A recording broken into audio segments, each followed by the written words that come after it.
నమస్తే, నేను Sahasra. Welcome to our channel. నమస్తే సార్. నమస్తే.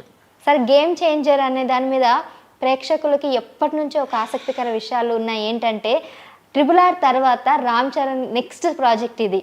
సో రాజమౌళితో సినిమా తీసిన తర్వాత నెక్స్ట్ ఎవరు తీసినా కానీ ఆ సినిమా అంత హిట్ కాదని ఒక నానుడి ఉంది. సో మరి ఈ సినిమా హిట్ అవుతుందా కట్ అవుతుందా అని కొంత టెన్షన్ కూడా ఉంది ప్రేక్షకుల్లో. సో మరి దీని గురించి ఏమంటారు? పైగా ఈరోజు గ్రాండ్గా లాంచ్ కూడా చేయబోతున్నారు టీజర్ని, అటు లక్నోలో కానీ ఇటు హైదరాబాద్లో కానీ. ఆ డౌట్ అక్కర్లేదు.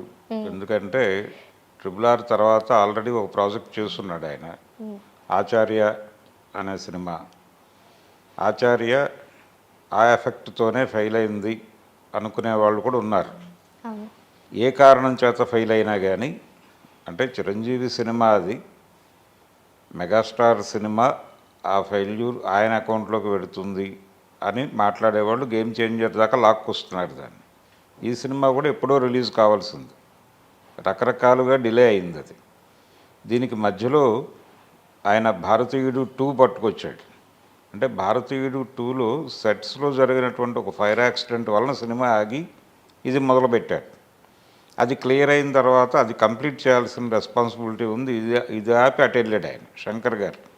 శంకర్కి గత కొంతకాలంగా విజయం దూరమైంది. పర్టికులర్గా సుజాత అనేటువంటి ఒక రైటర్ చనిపోయిన దగ్గర నుంచి ఆ కష్టాలు మొదలైనాయి ఆయనకి. అయితే ఆ మాటను ఆయన అంగీకరించడు. ఆయన ఉన్నంతకాలం ఈయన సినిమాల్లో ఒక అద్భుతమైన స్క్రీన్ ప్లే ఉండేది, ఆయన వెళ్ళిపోయిన తర్వాతే ఈ తరహా సినిమాలు తీస్తున్నాడు ఆయన అనేది పబ్లిక్ ఓపెన్గానే మాట్లాడుకుంటున్నటువంటి విషయం. ఫైనల్గా ఇప్పుడు తను తిరిగి ఒక హిట్ కొట్టాలి అనేటువంటి దీంతో ఉన్నాడు. ఆయన కెరియర్కి చాలా అవసరం ఈ సినిమా విజయం. రెండోది, ఇప్పటివరకు తను చేస్తున్నటువంటి జానర్స్ కంటే ఇది డిఫరెంట్ జానర్లో వెళ్తున్నాడు గేమ్ చేంజర్ అనేది. సో ఈ సినిమా సక్సెస్ మీద చాలా హోప్ ఉంది ఆయనకి. రెండోది, ఈ సినిమాకి సంబంధించి రెగ్యులర్ ఫార్మాట్లో కాకుండా ప్రొడ్యూసర్ ఇన్వాల్వ్మెంట్ కూడా ఎక్కువ ఉంది దీనిలో. దిల్ రాజు గారి చొరవ. అంటే దిల్ రాజు గారి బ్యానర్లో కూడా ఒక పెద్ద హిట్ వచ్చి చాలా కాలం అయింది, ఆయనకి అవసరం. కాబట్టి చాలా కాన్షియస్గా ఉన్నాడు ఆయన. కాన్షియస్గా ఉండి ఈ ప్రాజెక్ట్ డిజైనింగ్లో స్క్రిప్ట్ దగ్గర నుంచి మొదలుపెట్టి ప్రతిదీ శంకర్ మేకింగ్ స్టైల్ శంకర్ది ఉన్నప్పటికీ కంటెంట్ డిజైనింగ్లో ఏదైతే కోల్పోయాడో ఆయన సుజాత గారి మరణం తర్వాత, ఏదైతే ఒక హ్యాండ్ని కోల్పోయాడో అది ఆ లోటు కనిపించకుండా చేయడానికి దిల్ రాజు కసరత్తు చేస్తున్నాడు. దానికి సంబంధించి ఆయన చాలామంది రైటర్స్ని మోప్ చేశాడు.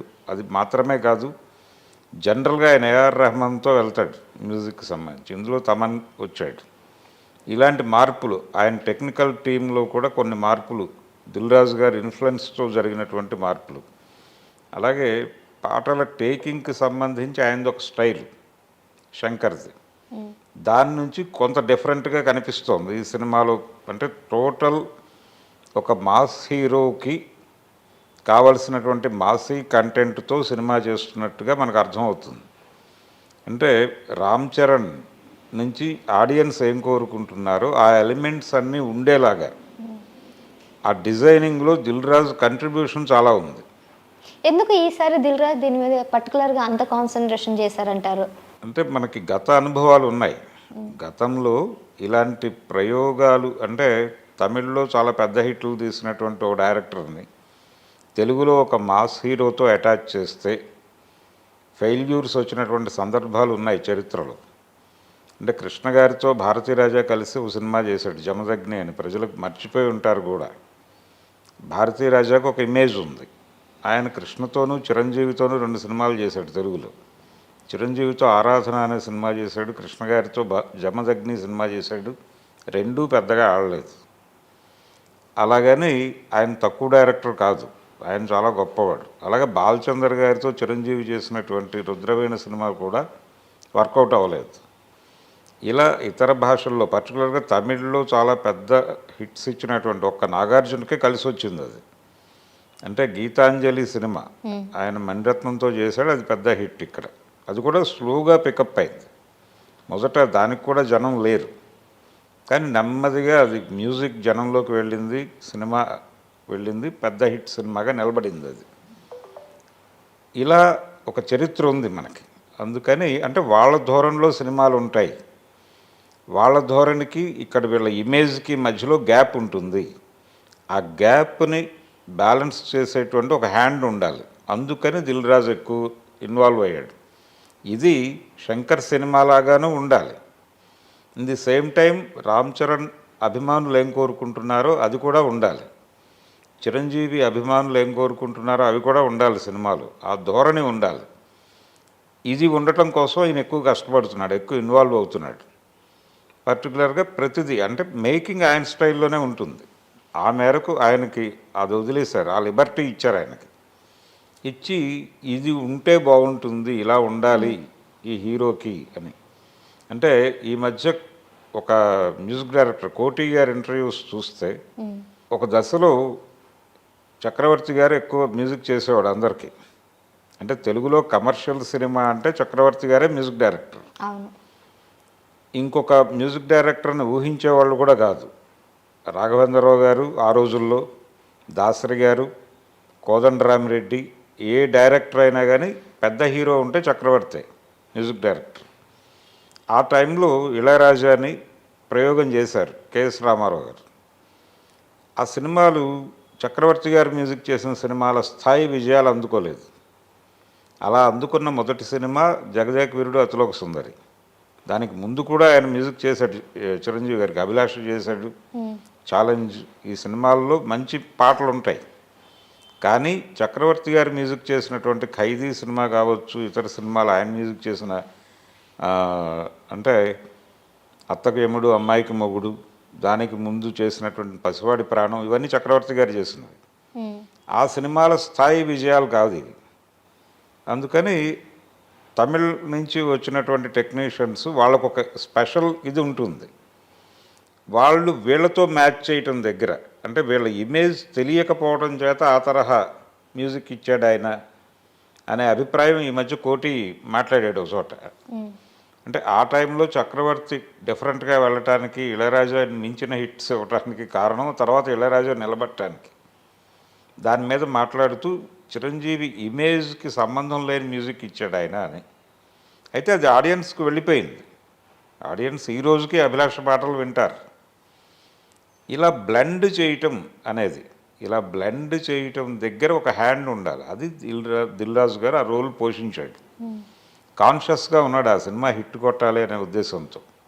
అందుకని తెలుగుకి సంబంధించి ఇక్కడ కమర్షియల్ రైటింగ్ చేస్తున్నటువంటి రైటర్స్ని కూడా స్క్రిప్ట్లో ఇన్వాల్వ్ చేసి ఆయనతో కలిసేలాగా వాళ్ళకి ఆయన నుంచి అలాగే వీళ్ళ నుంచి ఆయనకి ఇబ్బంది రాకుండా ఈయన పడుతున్నటువంటి కష్టం చాలా ఉంది ఆ సినిమాకి సంబంధించి. ఈ డిలే అవటము, ఈ ప్రాసెస్సు, ఇదంతా కూడా ఆయనకే pain, Dil రాజుకే.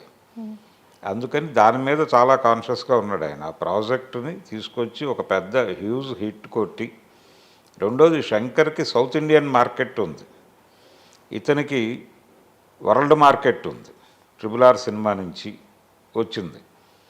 Just pan India cinema మాత్రమే కాదు ఇది, ఇది గ్లోబల్ మార్కెట్లో కూడా పంప్ చేయాలనేటువంటి ఒక ఉద్దేశంతో ఉన్నారు వీళ్ళు. అందుకని కొంచెం ఎక్కువ జాగ్రత్తలు తీసుకుంటున్నారు. ఆ ఎక్కువ జాగ్రత్తలు తీసుకోవటంలో తన బాధ్యత ఎక్కువ తీసుకుంటున్నాడు దిల్ రాజు. ఇది ఆయన అడ్మిట్ చేస్తున్నాడు. శంకర్ ఈ మధ్య మాట్లాడాడు ఆయన ఇక్కడే ఒక కాలేజ్ ఈవెంట్లో మాట్లాడుతూ, నేను జనరల్గా అలా వెళ్ళను, కానీ ఈ సినిమాకి నన్ను నేను మార్చుకున్నాను అనే మాట అన్నాడు. కాబట్టి ఆయన కూడా కాన్షియస్గా ఉన్నాడు ఈ సినిమా నుంచి ఒక హిట్ కొట్టాలి అని. హిట్ కొట్టి ఇప్పటి వరకు తన కెరియర్, నిజానికి భారతీయుడు 2 చాలా ఇబ్బంది పెట్టింది ఆయన. డిజాస్టర్ అయింది ఆ సినిమా. దిల్ రాజు కాదు, శంకర్కి. భారతీయుడు 2 అనే సినిమా శంకర్ని చాలా ఇబ్బంది పెట్టింది.